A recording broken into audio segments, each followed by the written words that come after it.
Okay, it looks like we're at noon. I'm sure we'll have a few people join as we get going here, but thank you all for joining us again for our third edition of A Conversation with the Coach. Today's conversation is with Riverhawks hockey assistant coach Juliano Pagliero. It'll once again be emceed by the voice of the Riverhawks, Bob Ellis.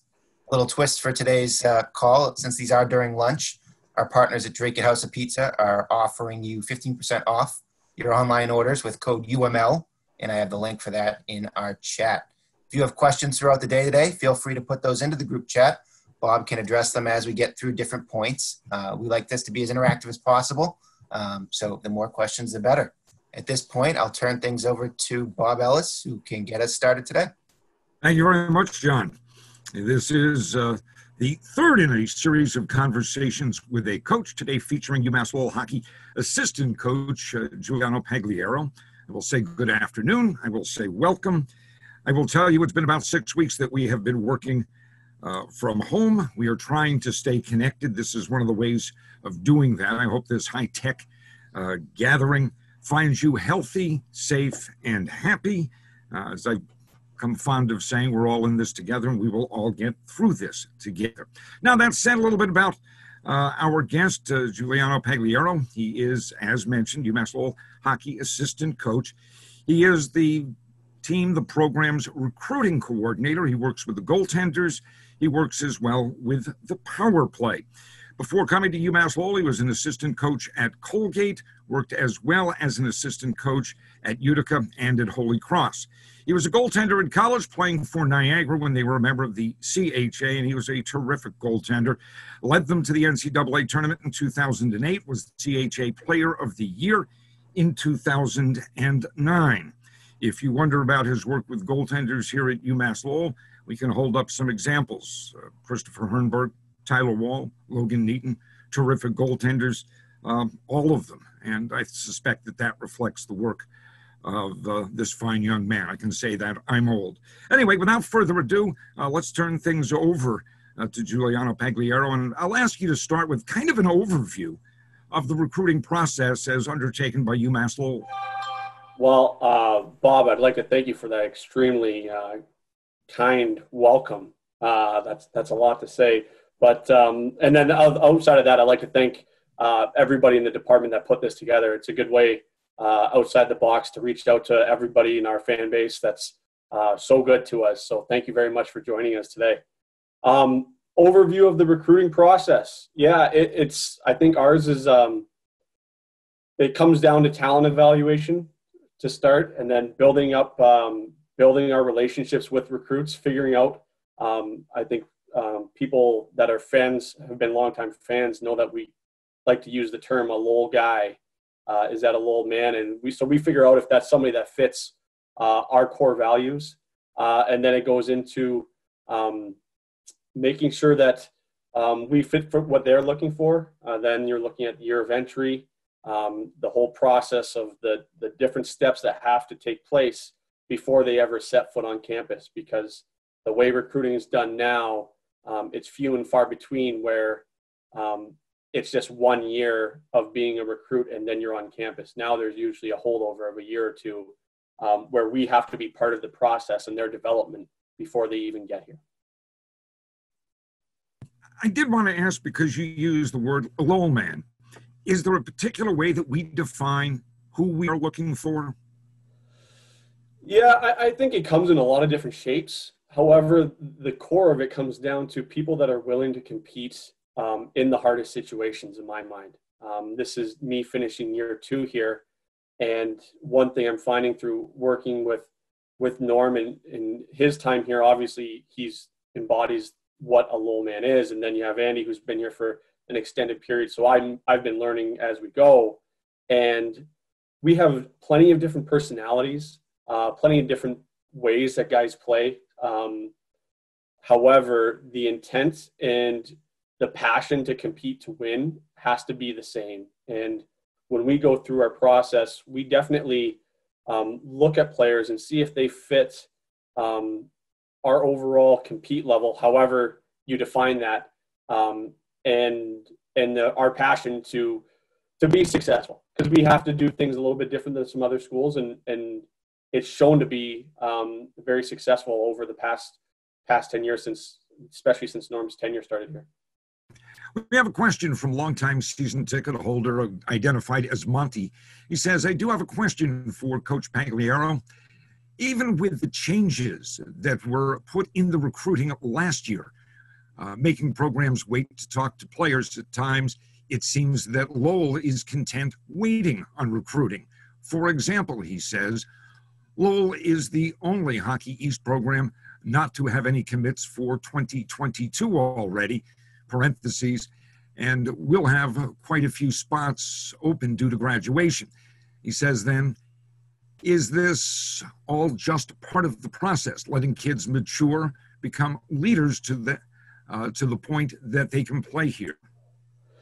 Yeah, thank you very much for the question. I definitely think there's two sides of that. I think there's a little bit of a piece. Yes, we generally recruit slightly older than some of the other teams within Hockey East. However, when you look on paper and you see the year of entry for our hockey recruits, whether it be on different websites that kind of look at our list, if it's elite prospects or college hockey commitments or whatever it may be, those years are fluid. Sometimes those years that they have on there aren't exactly correct.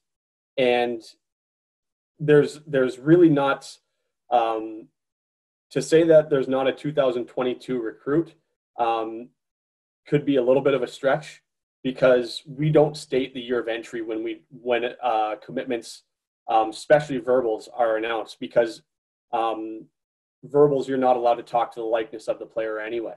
So we just let that be, and the year of entry is more up to the people in the office with our staff and the potential student athlete to decide on. I guess let me kind of follow up to Monty's question then and just ask, how do we decide which year is the right year for a player to come in? It comes down to multiple different things. You look at, part of it is what you're losing in that season. So if you have spots, multiple spots open, you're going to bring in more players. When you talk to players about their recruiting process, we may say to a young man who's 17 years old and say, we'd like you to play up until after your 19-year-old season. That's pretty common for us. And that gets agreed upon when we talk about the recruiting process with the recruit. And I think it's a fair way to do it, in the sense that we get everybody on board and we get a chance to get a more finished product. If you look at a lot of the more successful players at this program, and maybe some key names, maybe they were committed out of the North American League or Canadian Junior Hockey League, and then went to the USHL for a year or two to develop, but they were committed earlier. They come in at 19 and they're ready to go, and they kind of jump in ready to contribute earlier than, say, that if they would have came in at 18 years old. Longtime supporter Stingy Simone says, how big is the gap between the USHL and the CCHL and the AJHL? And I guess I'll throw in the North American League as well. I suspect he would have, but he's asking how much of a gap there is between various junior leagues. Yeah, the junior leagues is just to make it short and sweet. The USHL is the premier junior hockey league in North America, depth-wise, top to bottom. The biggest strength of having a player play in that league is there's really no nights off. There's not a night where you go in and have a team that you're like, okay, we have this handled. So that's the biggest benefit of playing that league. That being said, those other leagues also have programs that develop players that are very successful right away out of those leagues. If you're looking through various leagues in Canada, North American League, there are programs that are able, and every individual is differently. You can look at players that have came out of maybe Tier 3 hockey that have been successful in college. However, the biggest thing for the USHL is you can look at it as almost a finishing school to hone your skills after you're able to display your skill level at some other leagues. Either way, for us, if you can play, you can play. That's what it all comes down to. But ultimately, yes, there is a difference. USHL is the best league in North America. This question comes from Nick Langerand. He says, can you talk a bit about the transfer rule currently and what it may look like in the future if, I guess, the current proposal passes next month? Yeah, that's going to make a lot of people very busy in the college recruiting world. Just to take that really simple. So basically where we're at right now is grad transfers can play right away, and then transfers can play with a waiver. However, what the NCAA is proposing is a one-time transfer rule for players to be undoubtedly be able to play right away without any penalty of sitting a year. So what is going to happen with that is we're going to see a little bit more mobility between players leaving institutions or joining. Just the fluidness is going to be very hard to keep up with. So from our standpoint, yes, we will partake in that game, and we have a transfer coming in. However, the heartbeat of this program is always going to be building from within. I will say, maybe to lead into another question that maybe would have came up, our culture is our most important thing, and we really like the people that we have around us. So no matter what, building from within is going to be a big part of us, and then we will have to partake in that other market as well. That's just part of the evolving world that recruiting is. Jim Tiarano says, do you guide a player to a certain junior league or junior team if they commit early to UMass Lowell? Yes, guide is actually the proper word. I wouldn't say it's a mandatory push in any direction. However, those players are investments for us, for our program. So we have to make sure that they put themselves in situations that are going to help them develop both as men and players. So when there is a commitment, to say it's from prep school in New England or midget hockey or whatever it may be, we become part of the decision-making process for them. And there's some massaging from our parts, because you want to make sure you don't burn any bridges with some junior teams that maybe could help you in the future. However, you got to make sure you look out for, ultimately, you're looking out for your recruit's best interest and making sure that they're going to come in ready to play and ready to contribute to the UMass Lowell campus. You have a question, and I don't know, this may deal with recruiting. It may also be shifting us a little bit toward the question of goaltending. But Richard Lockhart writes and says, what specific skills do you look at when evaluating a goalie? I'll add to that, say, when you're evaluating or recruiting a goaltender. Yeah, there's as far as evaluating the goaltender for the position, I think a big piece of that is going to be, for me, it's how well they track pucks. And I think if you're watching a game, and I'll point this out to fans, maybe when you're watching a game on TV or watching, especially live, you're watching us play, watching how well goalies follow pucks into saves. So playing the position myself, I always found goalies that track the puck really well will find a way to have success. And you can build on the mechanics of that goalie's game in different avenues of how they move. But tracking becomes a really big piece.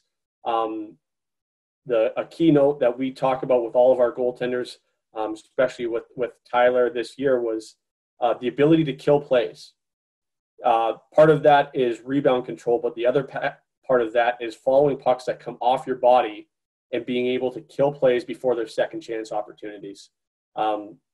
College hockey, opposed from maybe pro, is a little bit more chaotic. There's more pucks thrown at the net from some bad angles.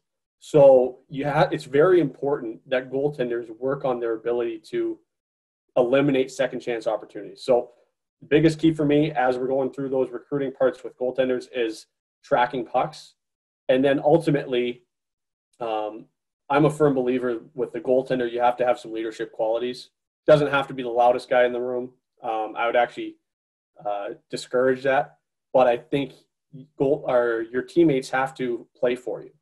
And any good goaltender, they have some buy-in from their players, his teammates, that you know what, I believe in the guy behind me, and I'm going to be a way more confident player because I know I got the big guy back there helping us out. Before we leave the question of recruiting, I am curious, is there a point of the year that we say, okay, we're done recruiting for whatever the next season is, thus this year? Are we at a point, or is there a point at which we say we're done with recruiting for 2020, 2021? Not until school starts in 2020. I don't think we're ever done. You can't be. The way that the world works right now, we have to be involved in everything. We can like what we have, but we always have to make sure that we're on top of the ball, even if we have no intent of taking a player. It is especially my job as recruiting coordinator to know what everybody else is doing.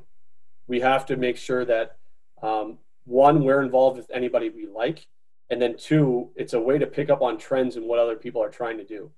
So if you're involved with the recruiting of different players that maybe weren't totally a fit and you weren't ready to make the jump at, it'll give you some insight in what other programs are doing, because there's some value in that for us as we're looking at what our competition does. And I guess I would also ask, do we at times recruit to a specific need? Might you one year say we need to recruit size, or we need to recruit speed, or recruit a specific skill? Or is that really not part of it? No, I think it is. Like, I would say it is, but I don't think it's to the extreme. If you look at our roster right now, we have a bigger group. You look at that forward group right now, there's some big, strong young men, and there's some big, strong young freshmen that are still getting stronger. So we have a bigger group on paper. I think if you look at where we are with the people that, whatever those recruiting lists are, we have some smaller, more skilled guys on the go. But that's not completely by design. But if I will say, if we go down a path where we see ourselves going down a certain direction, that maybe we're taking too much of one thing, we will try to equalize that and find different types of players that will complement the group. Okay, now I want to shift gears. We're getting some questions about goaltending here, and I didn't want to leave them unattended. From Steve D. Simone says, what are some of the major factors that have influenced the goalie's success at UMass Lowell under Norm? I don't know if you can speak to all 9 years, but your observations, Pags? Yeah, well, I will say I was a fan of it before I jumped on the staff here as well. Like it definitely was a noticeable thing since Norm's taken over here. Goaltenders have been successful. I think first and foremost, Norm has a little bit more knowledge of the goaltending position than your usual head coach that was never a goaltender. He did some time at CC, I believe, as the volunteer goalie coach. So he has some knowledge of the position. We consistently talk about it. He's engaging and wants to know why we're doing things. So we definitely have good conversations. He knows what the goalies are looking for. He's very open when we talk about what we're doing for practice for goaltender development. If there's ever anything that I ask for to help our goalies get better in the course of practice, he will allow that. He's very accommodating to our goaltending development, which is key. And then outside of that, it would be unfair to say we're a defensive team, but I would say we have a lot of passion in our defensive zone. So when it comes down to net front battles and guys competing to clear out pucks, I think we help our goalies immensely with guys that have passion to defend and then transition to offense. Is there a Juliano Pagliero style of goaltending that you teach, or is it more looking at a goalie style and trying to figure out how they can be most effective with that style? You definitely, in my eyes, it's finding how to show off or make the goalie the best version of them possible. What I was as a goaltender is not the same as what the next guy would be. Therefore, the same goes with every goalie that we work with. I think the biggest key for this, or the biggest example, would be the year prior when we had Chris Hernberg and Tyler Wall. We could not have two more different goaltenders in their way of play. Tyler is more patient, bigger, more conventional butterfly goaltender, where Chris Hernberg, his style of play might have dated back even more old school than when I played during the mid-2000s. He was very aggressive, did not go down on his knees into a full butterfly often, and he stayed on his feet as much as possible. So the goal during that whole year was figuring out everybody's game and trying to make them work at the best. And we tinker with a lot of different things. I think teaching goaltenders is a little bit different than other positions because goaltenders have to make so many decisions very quickly in how they're keeping their structure. So especially when you see goalies get around the post, the term is VH, RVH, which is reverse vertical horizontal, or vertical horizontal, where you see the one leg up and the inside leg down. There's a lot of different decisions that go in on those post plays and with their save selections. So certain goalies will want to play things more straight up, just man on, eyes equal, and then everything down the middle of your body, where other guys will use their size, be in a block mode where the puck gets around the net. So I just gave a very long-winded answer to everybody is different. But I enjoyed the answer. I was hanging on every word. I will tell you that. I'm curious, you had said earlier about goaltenders being leaders. I know being around the team, Tyler Wall, my observation was he didn't say a lot, but there was no question he was a leader. And I note that especially in relationship to watching Logan Neaton and how he watched Tyler Wall this year as well. And I'm just curious, kind of your assessment of the impact that Tyler Wall may have had on Logan Neaton. Huge. And it's a two-way street there because Tyler does a lot of things in the correct manner. Everything is, I just don't want to put that on anybody, but in my eyes, it's everything. And Logan is a sponge. He is a extremely intelligent person and picks up on the most minute of detail. So with Tyler this year, when we talk about him as a leader, definitely by example, and for all the fans that came to games, you see those big saves and different ways that he helped hold us in games to keep things tight, especially early on with the younger group. But the biggest thing about Tyler was he did everything right. He had a very good regimen during the year of making sure his body was healthy and making sure he's prepared to compete in practice. But he's also one of the coolest guys going as far as just being even keel and nothing really flusters him. I think that's one thing as far as personality that Logan picked up on. And I think just the overall confidence in the game, I think Logan bought into that. And even in talking with Logan in his a year where he didn't see a lot of ice, he got better as the year went on. He understood that his first game had a little bit of nerves involved in it, and maybe he made a couple missed plays, but he was better the next time and better the next time, and his practices got better, and he just kept the right attitude. So I think learning that, and then in the conversations that he had with Tyler, I know that he picked up on different things to learn from where Tyler's learned, because Tyler's talked to him about his sophomore year being a little difficult and learning from that. So I think Logan takes a lot of those conversations into account as well. I guess before we leave goaltending and move on, I know I've got some questions about power play that have been submitted, but I guess I'll just asking that we graduated a goaltender that started all but two of this team's games. How do you feel about goaltending moving forward? Do you like where we are? I like where we are. You know what? I think we have a good goaltender returning. We have a good goaltender coming in.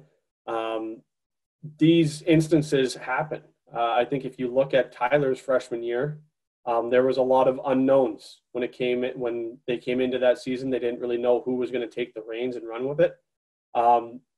So opportunity can bring out great competition, And I think we have guys that are going to compete and have the capability of performing for us.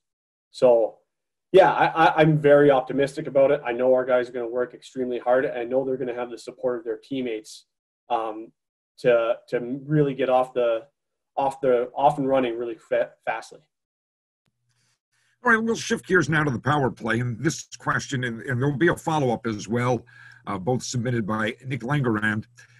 He says, Coach, from watching the power play unit compared to other systems, we seem to lack movement without the puck. What is the strategy behind that regarding shape?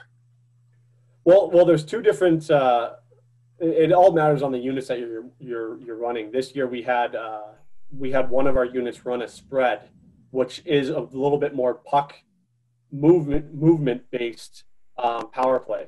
So one of the units is running that with some interchanges with our D up top. So it's going to look a little bit more stagnant at times. Sometimes being stagnant is not what we're writing down on paper. It's just the opposing team is doing a good job on their kill, or we get a little stuck in our spots at time. But definitely the main thing that we try to do is get shots through with traffic, and then when we have opportunities, have passes across the Royal Road, which would be basically equivalent of where the crease is, right down the midline of the ice, passes across the Royal Road with shots off the pass, because those tend to, even if not score on the first shot, increase the amount of chaos and rebounds at the net, because you're catching goalies moving, and the defending team is going to have to shift and lose shooting lanes. Mr. Langerand follows that question up, saying that we seem to drop the puck backwards between the blue lines. Again, I guess this is on entry. He says, yep. What's the purpose of that? Why do we do that? So the key with that is we're trying to basically bust the opposing team's penalty kill forecheck.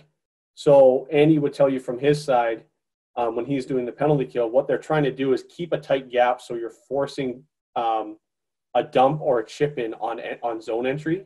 So when we run a drop, what we're trying to do is push them back very deep so they don't have any speed or mobility, and then drop it back and bust down their speed, so a player with more speed than what the defenders have equal to can now simply either beat them with speed carrying the puck or self-chip and be the fastest guy moving on the ice so they can retrieve the puck quickly.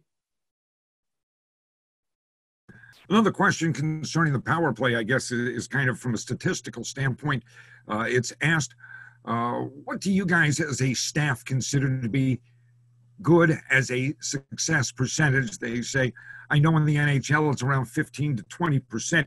Do you judge power plays? First, I'll ask, do you judge power plays by percentage?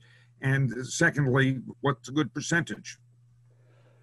I think when you look at it at the end of the season, you kind of have to look at the percentages. But when we're looking at it in the short term during the course of a game, I try not to focus on that, and we try not to focus on that. We try to focus more on the process, because if we're getting good quality scoring chances, some nights you're going to run into some great goaltenders, some bad luck, maybe hitting posts or some plays that just get busted up.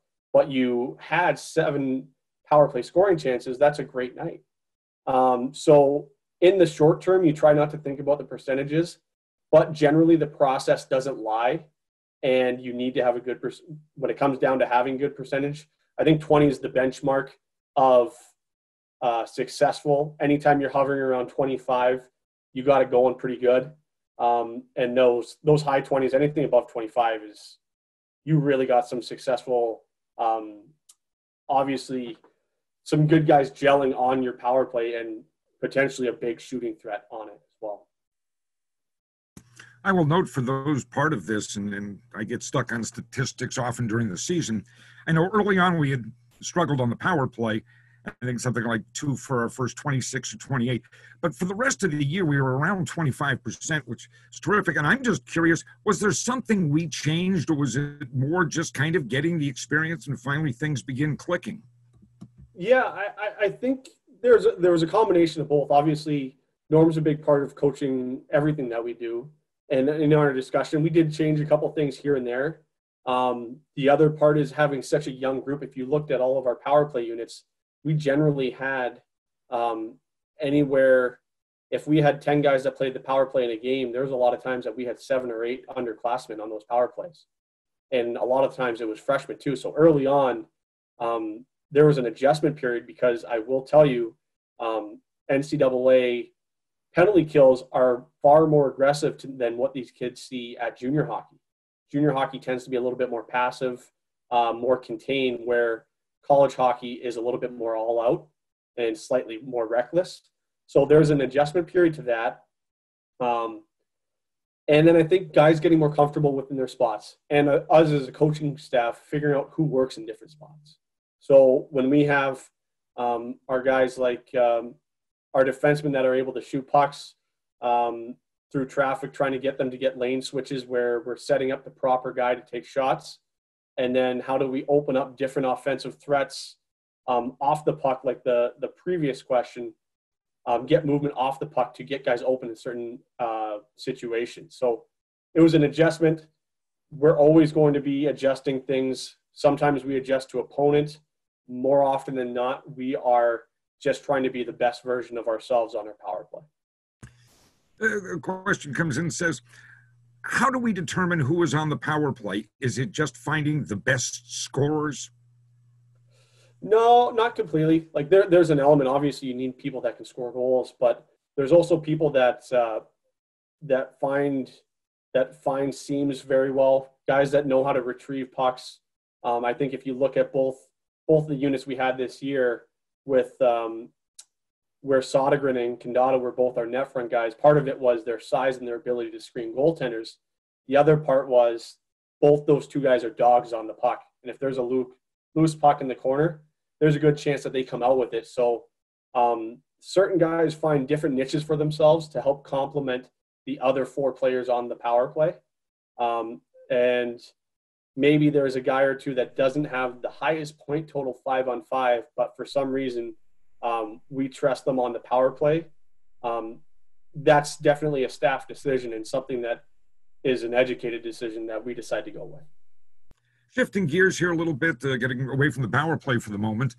From Lindy Yetz, she says, can you speak about the work practice the team does during the off season and how this may be impacted by the coronavirus, by COVID-19? How does that change things? Yeah, you know what, it does. It does. So our guys they're obviously all home right now, and if they were still in class, they would be home or they would be on campus and working out as a team. Under NCAA rules, we're still allowed to have them do team workouts as a group. So they would be doing that right now. And then when we talk about the off season, when everybody goes home, we have to alter some things. So our strength coach will be able to send out different strength and conditioning plans to our guys, which he's already done. It's impacted by COVID-19 because there's no gyms open. So for a lot of these guys, they have to get very creative in how they do their workouts, either body weight or home gym, whatever they have at their fingertips. We have to make the best of it. So we're making sure since day one, we've been meeting as a staff and how to make sure we don't fall behind. So that's been happening. And then the other impact is going to happen is we would generally have all of our players come in the summertime for summer session, take a class and work out as a team. And it's a great introduction for our incoming freshmen. And it's a good way for our team to get back together, work out as a group and bond. The further this is going along, I can't say it's not going to happen, but we need to be prepared that there may be a chance that doesn't happen. So we need to continue to come up with ideas where guys are getting what they need out of workouts and also getting together and trying to gel them as a group as fast as we can, because as the school season starts, we're playing a month after the guys get on campus. You mentioned that, yeah, they're on their own. They don't have gyms. They don't have the opportunity necessarily to do things as a group. I suspect that means that it's about self-discipline. My observation is, for the most part, maybe in its entirety, that this is a team, a group of individuals who've shown good self-discipline, and you kind of give them a task and you don't have to worry about whether they do it or not. Yeah, luckily they're the ones that are held to that matter, and I'm not held to the matter of self-discipline of working out. But definitely for our group, they are. And I think that we can say part of that is the kids that we've recruited, and that's a big piece of it. We want to make sure when we recruit players that they have that self-motivated part of them. But the other part is the culture that was started by the guys before them. Everything that we do is still touched by the players that were here in the past.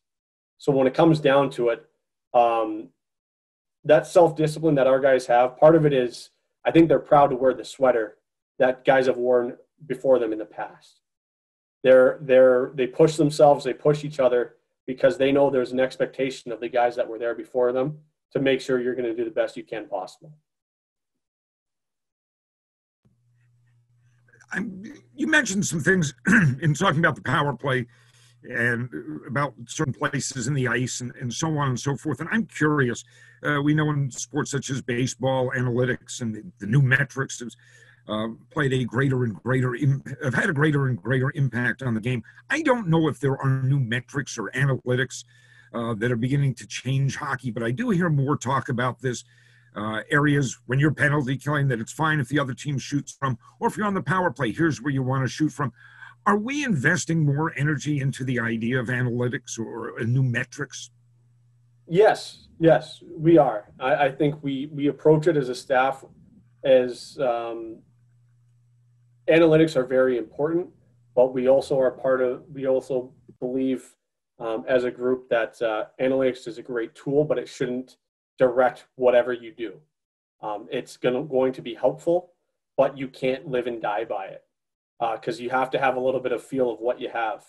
Because sometimes when you're looking at power play analytics or penalty kill analytics, for that matter, what works for some teams isn't going to work for us strictly because you may have different personnel.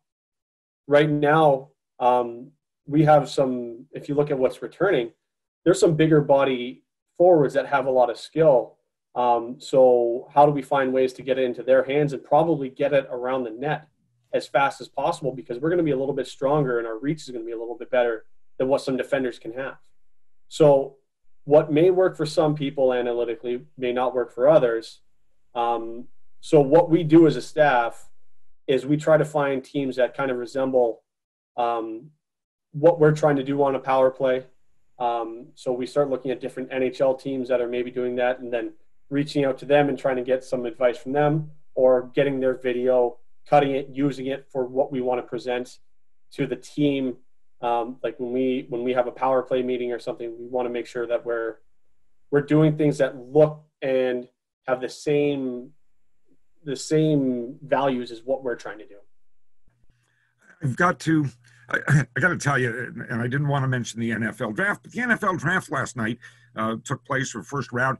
It reminds me, I missed a question that had been submitted by Charles, so I want to kind of jump in and throw this one at you. First, he says, thanks for the time. Great work in bringing in a stellar freshman class. And then he asks, how does a kid like Matt Brown, get passed up during the draft? It seems like Lowell has had more undrafted free agents in the past 6 years than any other program. When will the National Hockey League teams start to catch on and drafting our commits early? Forgive me, Charles, for missing that, and Pags, I'll let you handle it. Yeah, that's a good question, and I would agree with you. If you're looking at what Matt was doing in the USHL prior to getting here, he was definitely worthy of that, and especially in our eyes when we had a chance to work with him this year. And I think any freshman that's in the upper tier of scoring on your team in Hockey East generally has the value or should have the value to be drafted.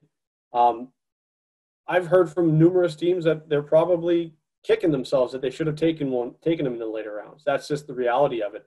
Sometimes they get a little bit thrown off on draft day and they start deciding that they want to go with the in his year, it was the 2001s were the first guys going around the draft. So maybe they want to take the 2001 as opposed to taking the older 99s in the draft. And there's certain NHL teams that are more willing to draft the older player than others. Because I think if you look at that same class, Logan Neaton is the same age. He's a 1999 birthday, but was drafted, and Winnipeg decided to go after an older draft eligible player. But I agree. I don't have an answer because I don't agree with it. I think he was worthy of being drafted. We're gonna jump around as I see we've gotten some more questions that deal with recruiting.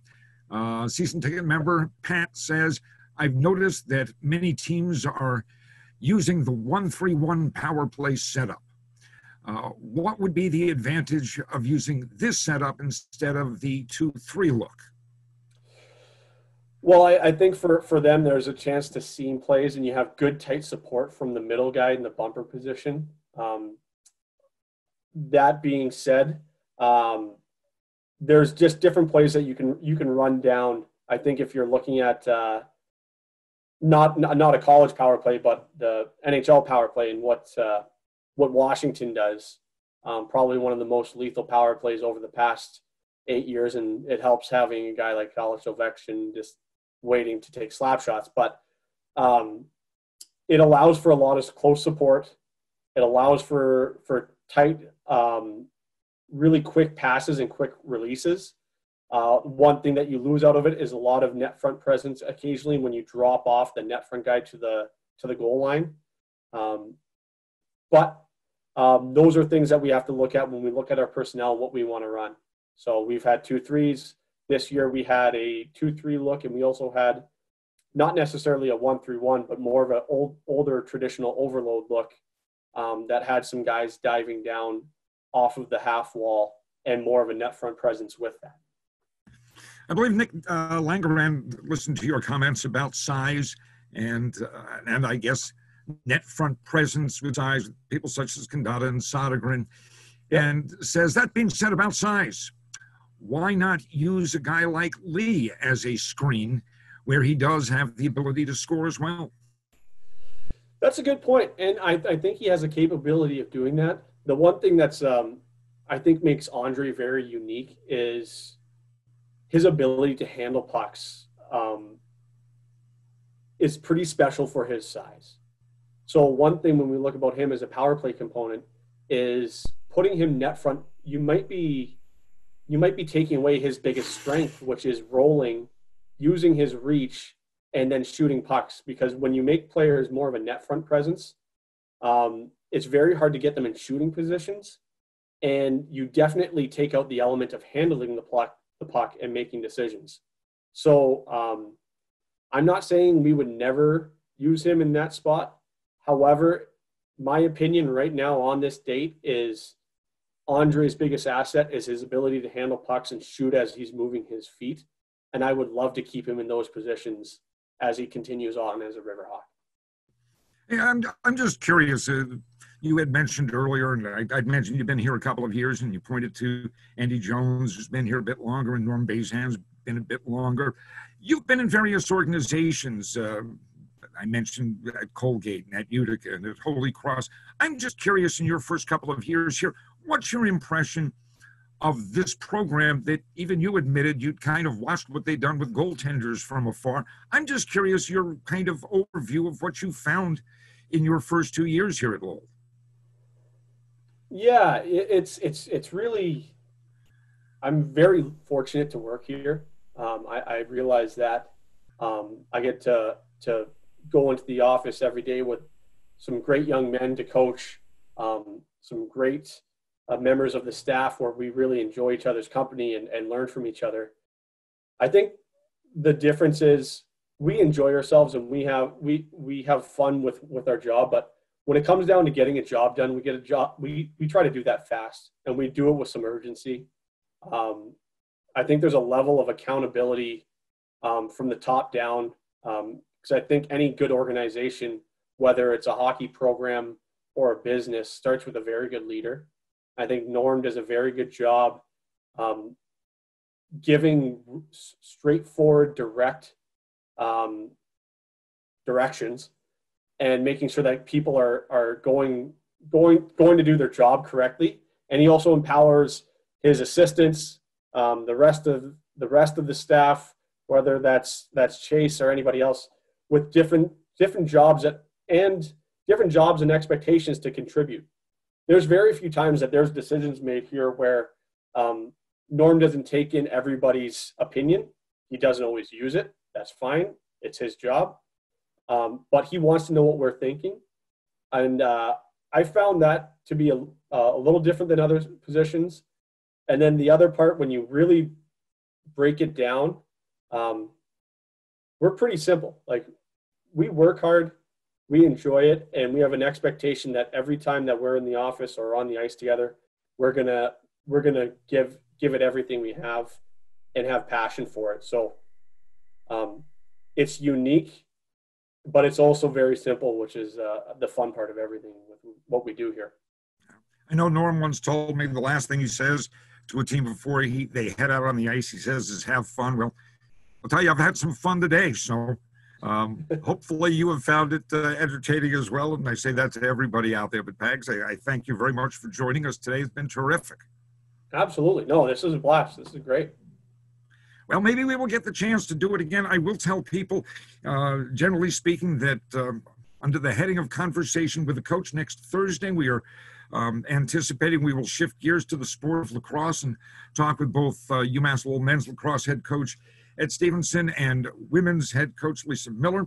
We are also working on this. I'm excited about, and I hope I'm not kind of talking about it too early, but we are working on putting together a reunion of the 2013 UMass Lowell Riverhawk team that won the Hockey East regular season title, won the Hockey East tournament championship, won the NCAA Northeast Regional, and went to the Frozen Four.